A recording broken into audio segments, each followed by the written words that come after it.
Coucou les amis, comment ça va? Bah ouais, ça va, hein. Qu'est-ce que vous voulez faire? Il faut dire que ça va, et dans ce cas, ça va. Bon, j'ai tourné une vidéo juste avant de blablabla, c'est parti en vrille, j'ai fait n'importe quoi, c'est pas grave. Bon, vous la verrez lundi. Celle-ci, vous la verrez mardi. On verra. Là, je vais vous faire une petite vidéo concernant les livres que j'ai terminés, donc 1 000 livres. Et demain, je pense que je vous tournerai. Donc, bon, je ne sais pas quand est-ce qu'elle sera diffusée. Une vidéo PAL, P-A-L, pile à livre. Non, purée, je fais tout le temps la même bêtise. Pile à lire. C'est-à-dire avec deux secteurs. Deux piles, on va dire. La pile des livres que j'ai commencé à lire et la pile de livres que j'ai en attente. Bref, là on parle de livres lus. Alors, je vais commencer par un livre que je suis... Je n'ai pas regardé dans les anciennes vidéos. Je pense vous l'avoir... Mais loin, non? C'est ridicule. Je pense vous l'avoir déjà présenté. Je l'ai acheté une deuxième fois. Le premier, j'ai dû le donner. Je ne sais pas, je ne le retrouve pas dans ma bibliothèque. C'est un livre de Samuel Le Bihan qui s'appelle « Un bonheur que je ne souhaite à personne ». Je pense, si vous me suivez depuis longtemps, vous devez vous rappeler que, effectivement, j'en ai déjà parlé. C'est un livre sur l'autisme. Alors, le livre est écrit au féminin, c'est-à-dire il est écrit par Samuel Le Bihan, mais sous la plume d'une femme qui a un petit garçon autiste. Mais il s'avère qu'en fait, Samuel Le Bihan a un garçon autiste, donc c'est un peu sa vie à lui. D'ailleurs, ensuite, il l'a dit, hein, que c'était son histoire à lui, mais écrit sous un côté féminin. Ça lui donnait l'impression un petit peu d'être détaché de l'histoire, de l'affaire. Tout en racontant ses difficultés, ses peurs, ses bonheurs, ses espoirs, mais en écrivant un livre sous, entre guillemets, un autre sexe, je pense qu'on arrive à se déconnecter quelque part de sa propre histoire. Ça reste sa propre histoire, mais en même temps, on l'écrit comme ça nous était extérieur. Pour ne pas se sentir trop impliqué. Attention, c'est ma propre analyse. Je ne suis pas du tout critique de quoi que ce soit. Déjà, je suis critique de moi-même et encore, c'est tout. Ne prenez pas mon analyse au premier degré, surtout pas. Donc, ce livre s'appelle « Un bonheur que je ne souhaite à personne ». Samuel Le Bihan. J'ai lu, c'est un livre, un poche, paru chez J'ai lu. J'oublie tout le temps de regarder le bon endroit. Livre délicieux. Donc, mais je pense que c'est la seconde fois que je vous présente. Bon, m'en vouloir. Oh, bon, dans la vie, il ne faut pas en faire. Hein. J'ai terminé un livre de Jenny Colgan, le Cupcake Café sous la neige. Bon, vous les connaissez, ces petits bouquins-là. J'en ai lu plein. Sauf que je ne les lis pas dans le bon sens. C'est-à-dire, un coup est dans une île perdue, une île bretonne perdue ou une île anglaise perdue. Là, ça se passe à Londres. Donc, je pense que je ne les lis pas dans le bon sens, ces livres-là. Bref, celui-ci, bon, j'ai adoré le tout premier que j'avais lu. Celui-là, je dirais que c'est très moyen. C'est donc l'histoire de la jeune femme. Elle s'appelle Izzy pas Easy fascinant, Easy, I-2-Z-Y, qui donc a ouvert son Cupcake Café à Londres. Il y a des red dingues amoureuses d'un homme qui, lui, va partir aux États-Unis, ouais, à New York exactement. C'est pas le bon moment d'y aller, hein. Un parti ridicule, oui, je sais. Et là-bas, on lui donne l'opportunité d'avoir une carrière fabuleuse. Et c'est là où ça coince.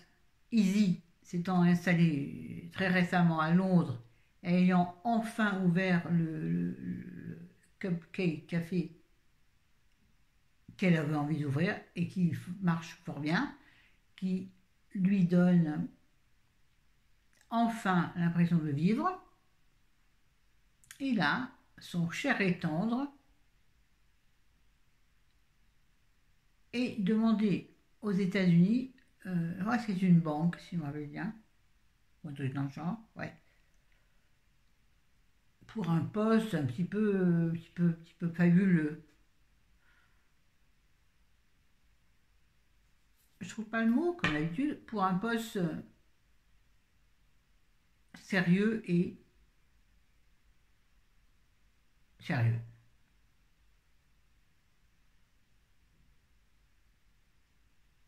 Et évolutif.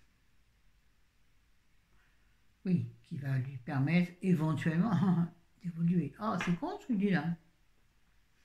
Non, j'essaie de traduire en mots simples pour pas répéter ce qu'il y a dans le livre. Ça, je déteste les gens qui font ça, qui parlent d'un livre en reprenant exactement les mots du livre. Non, moi, je veux parler du vécu du livre. Il y a un truc qui va tomber là. Voilà, donc qu'est-ce que j'en pense? Vous savez que je suis très habituée à donner des notes. Je n'ai pas donné des notes, une note à Samuel Le Bihan. Comme c'est la deuxième fois que je le lis, je lui ai donné un 7 sur 10. J'aimerais savoir la première fois ce que j'ai mis comme note. Bref, ça serait rigolo, tiens. Si toutefois vous vous rappelez ou vous l'avez revu, pas envie de retourner mes vidéos, je déteste me regarder à nouveau. Putain, comment que je suis belle. Oh, c'est bon, on se marre. Putain, dans cette période difficile, il faut rigoler, il faut rigoler, il faut rigoler avant que le ciel sur la tête. Il faut rigoler avant que le ciel tombe. Bon, d'accord. Ouais, donc celui-là, non, je lui donne. Comme je pense les derniers que j'ai lus, qui sont à peu près quasiment pareils, 5 sur 10. Non, c'est un livre d'une lecture voiture, voyez-vous, quand vous partez en vacances. Si jamais on peut repartir en vacances, c'est le truc qui te tient pendant que tu somnoles sur la route. Voilà, c'est ça. Non, ça n'est pas un page turner. Un page turner, j'en ai un à lire là, c'est un livre qui te tient en haleine et tu as envie de continuer à le lire. Là, c'est pas du tout ça. Ça, c'est plutôt un livre pour s'endormir. Bref, le dernier du bilan, c'est un Harlan Coben.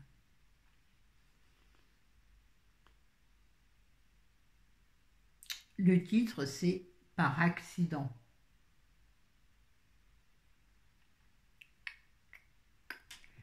Excellent, excellent.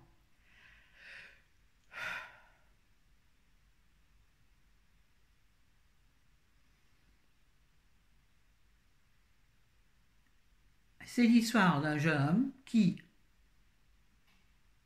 par je ne sais quel événement, va replonger dans son passé où son frère jumeau et sa petite amie sont morts de façon accidentelle et brutale. Il va remonter la filière de tout ça et tomber sur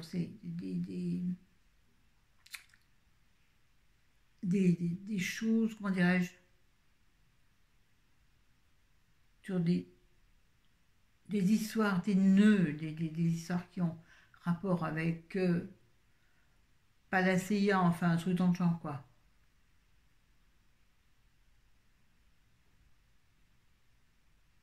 par rapport à des... Oui, c'est ça. Hmm, c'est compliqué de vous l'expliquer.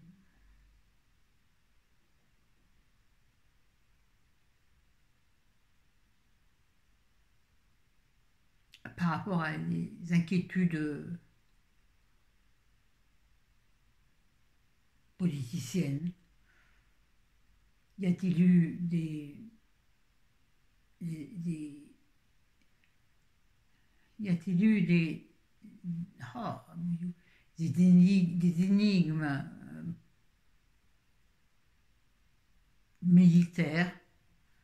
Ça peut être un peu perturbant parce que il nous promène, Harlan Coben, de piste en piste et on a tendance à se perdre un peu. Excellent bouquin, ouais. Par contre, il faut s'accrocher parce que tu passes oh merde, tu passes d'une énigme policière à une énigme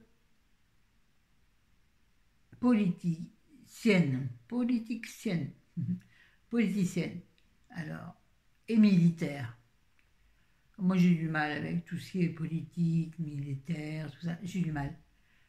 Et là, il faut te dépatouiller avec tous les éléments qu'on te donne pour arriver à percevoir le final, percevoir, non, à attraper le fil, attraper le petit bout de laine, vous savez, le petit bout de la bobine là. Et quand vous cousez, il te manque toujours le petit bout de la bobine, tu n'arrives pas à le choper. Mais voilà, là, il faut trouver le petit bout de la bobine qui va te permettre de relier les différents éléments qu'on t'a donnés.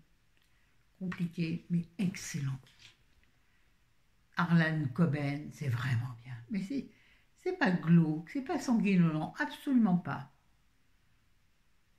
C'est juste, comment je peux dire, un peu angoissant, un petit peu perturbant. Excuse-moi, j'ai le sein gauche qui me dérange. Le chien gauche qui me dérange.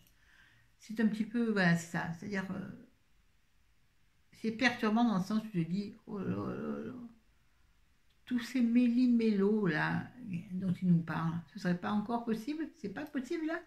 Il n'y a pas des trucs qui se passent? Et du coup, quand tu as le bière virus, tu te dis, bah disons, c'est peut-être pas un truc inventé par les Américains, là, ou par les Chinois. Non, non, non, non, je crois pas à ça. Quoique. Mais bref, donc vous savez, ça vous donne une espèce de petite idée de tout, nous sommes manipulation. Nous sommes nous manipulés. D'ici de là, nous sommes manipulation. Que manipulation. Bon, sur ce, je vais m'arrêter là. Donc, qu'est-ce que je lui donne comme note à lui? Harlan Coben par accident, je lui donne... Je vois pas l'heure qu'il est, ça m'énerve, j'entends sur une cour. Il est que 10 heures, donc c'est pas possible, je dois avoir un problème d'heure. Je lui donne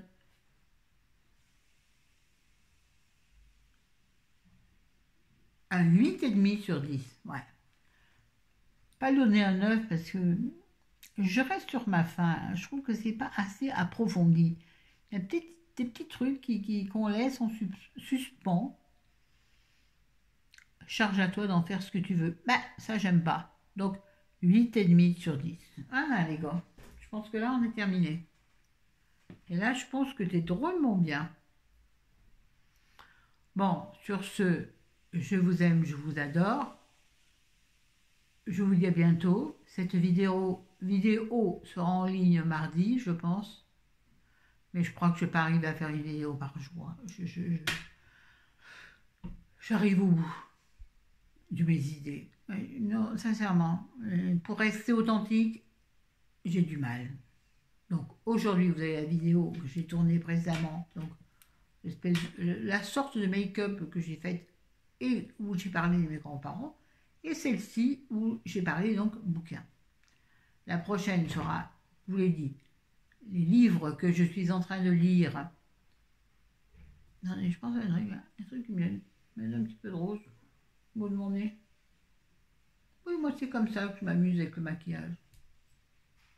Peggy la cochonne. Ouais. Qu'est-ce que ouais, c'est rigolo ça, regardez.